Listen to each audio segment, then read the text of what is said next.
Et il faut faire attention aussi de toutes sortes de mots qui sont pas propres. Même dans une grande finesse, même des mots qui sont pas propres mais fins, pas des gros mots qui sont grossiers au premier niveau, mais il y a des mots qui sont pas propres, qui sont raffinés mais qui sont pas propres. Même d'entendre des paroles comme ça, les hanot mehem, et de prendre un plaisir de ces paroles-là qui sont pas propres. Et même le moins de plaisir d'entendre des mots qui sont pas propres. Des fois, il y a toutes sortes d'humoristes et de gens qui font des blagues, des choses, etc. Et dedans, il y a beaucoup de mots qui sont pas propres. Et ça, il faut pas écouter, même si le moins de profit de ça. Il y a des gens, quand ils entendent des gens dire des gros mots, ils rigolent. Il y a rien à rigoler. Qu'est-ce qu'il y a à rigoler? C'est dégoûtant. Qu'est-ce qu'il y a à rigoler? Pourquoi ils rigolent, les gens? Ça les fait rigoler. Et les gens, ils font rire les autres avec des expressions, des choses qui sont malsaines, pas propres. Il dit, même pas Hana'a kolcheou, le moins de plaisir, il faut pas prendre de ça. Le moins de profit, il faut pas prendre de ces paroles-là. Parce qu'il faut faire attention, parce que les mots qui sont pas propres, les expressions qui sont pas propres, ça abîme le goût. Ça abîme le goût. Le shochad, les pots de vin, ça abîme la vision des choses. Ça abîme le jugement, les pots de vin. C'est-à-dire que comme maintenant, on a envie de plaire à l'autre ou on a envie d'être béchalom avec l'autre et c'est mieux d'avoir une vie agréable, etc. Donc on accepte de faire comment on appelle ça, des concessions, etc. qu'on ne devrait pas faire. Et ça nous fausse la vue. C'est-à-dire on voit plus de la même manière, on peut pas juger de la même manière. Et ça, c'est le jugement qui s'abîme. La deuxième chose qu'il nous dit, c'est que on perd le goût des choses avec les éléments qui sont pas propres, des paroles qui sont pas propres. Et Bémet, des fois, je suis étonné, je vous l'ai dit, des fois, je suis étonné, je vois des gens, des amis, des gens qui sont dans la tchouva depuis des dizaines d'années, et je vois qu'ils disent des mots, je sais même pas comment leur bouche, elle peut sortir des mots comme ça. C'est choquant. C'est-à-dire qu'on entend ces mots, c'est choquant d'entendre des mots comme ça.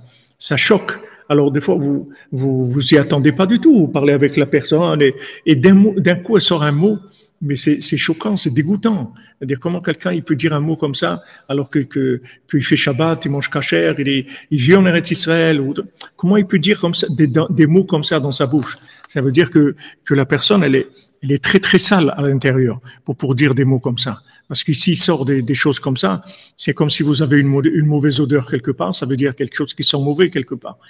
C'est de là, elle vient la mauvaise odeur. Quand il sort de la bouche des mots comme ça veut dire qu'à l'intérieur, il y a des choses qui sont pas propres. Ouais, quand vous dites, mes pauvres oreilles, oh là là.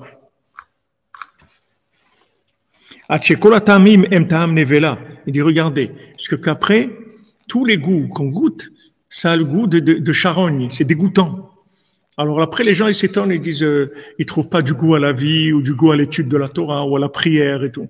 Mais il faut voir, si tu entends des choses qui sont pas propres, ça t'abîme le goût. Ça t'abîme le goût. Il faut faire attention. Il y a des gens et Madame Irina, parce qu'il y a des gens qui sont malades. C'est des malades. C'est des gens qui sont malades. Et il y a des gens qui sont en début de traitement et ils sont malades. Et ça sort aussi dans leur bouche et dans leur colère aussi. Il y a des gens qui sont très en colère, très, très en colère, très révoltés. Et il y a des gens, ça sort dans leur expression, mais il faut faire attention parce que c'est des mots qui salissent. Ça enlève le goût. Ça enlève le goût, ça pourrit le goût. Après, quelqu'un, il veut faire une mitzvah, il veut chanter Shabbat, ou il veut étudier, il veut prier, et il sent pas de goût dans sa prière, ou il a pas envie de prier, ça vient de là. Ça vient de ces mots qu'on entend. Ah oui, ça aussi. Des choses méchantes ça c'est déjà du vice, déjà des choses qui כי על ידי ניבול פה נתקלקל בחינת הטעם, עד שכל אותם הם טעם נבלה, ומכל שכן שצריכים להיזהר, מכל מיני בחינת ניאוף ממש. Et comment il faut faire attention à toutes sortes de niouf, toutes sortes de choses dans le domaine de la perversion.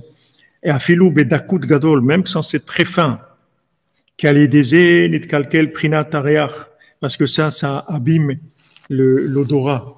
Chez kol arechot, yelahem reach chelvena, que après toutes les odeurs, elles ont des odeurs de quelque chose qui sont très mauvais, qui s'appelle le chelbena dans l'encens, dans le ketoret, il y a quelque chose qui s'appelle le chelbena, ça sent très mauvais.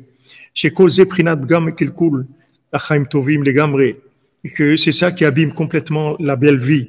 Et gamze mouvan mimela qui en hakavana rakal kilkul amare ve'atam ve'areach ve'gashmut.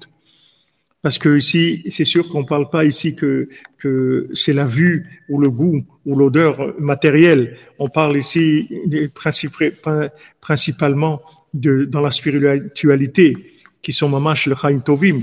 C'est-à-dire que, en fait, ces éléments-là, ils nous empêchent de vivre la vie spirituelle dans le bonheur. C'est-à-dire d'avoir un bonheur à servir Dieu, à vivre dans la parole de Dieu, dans la volonté de Dieu.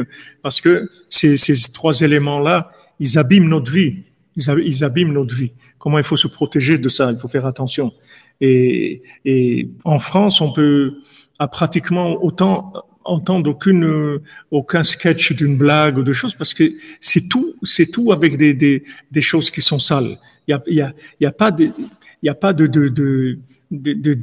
blagues, des rigolades qui soient saines, qui soient bien propres. C'est tout avec des choses qui sont pas bien.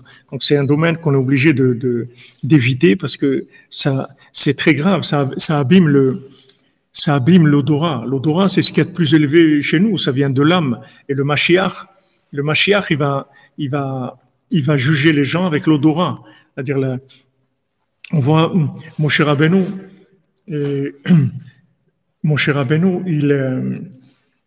il jugeait en voyant. C'est-à-dire que Moshe Rabbeinu, il voyait, et quand il voyait des gens, il disait, voilà, toi tu as raison, toi tu as tort. Il voyait la vérité, tout de suite il jugeait les gens. Et Shlomo HaMelech, il jugeait avec de la bina. C'est-à-dire il était capable de déduire. Quand il voyait, il déduisait là où il y avait la vérité. Et le Mashiach, il va juger avec l'odorat. Il va sentir la vérité. Il va sentir la vérité. Ça a une odeur. La vérité, ça a une odeur. On voit aussi le tam, le cordonnier, le tam Akadosh, le cordonnier Akadosh.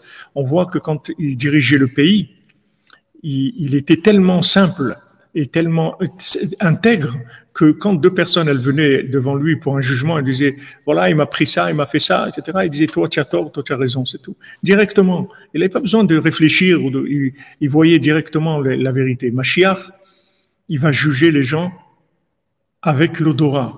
Comme c'est écrit, Re'ach Vedayen. Il va sentir, il va juger. Donc, l'odorat, c'est quelque chose de très élevé. Et tout le problème de la perversion, de tout ce qu'on voit dans le monde, dans ce domaine-là, qu'ils ont dépassé toutes les limites, ils ont fait des choses qui sont dans partout, qui se trouvent partout, ça abîme l'odorat. C'est-à-dire qu'après, on sent plus les choses spirituellement, on sent pas où se trouve la vérité. Ça nous abîme, ça nous abîme notre recherche. Voilà, on ressent exactement. Oui, le réach, oui, c'est Mekushal Klaneshama. Oui, c'est pour ça que quand on sent un parfum, on fait la bracha au début, mais pas à la fin. Après le parfum. Non, vouloir, il faut pas en vouloir, mais il faut se protéger. Il faut se protéger parce que ça abîme. Ça abîme.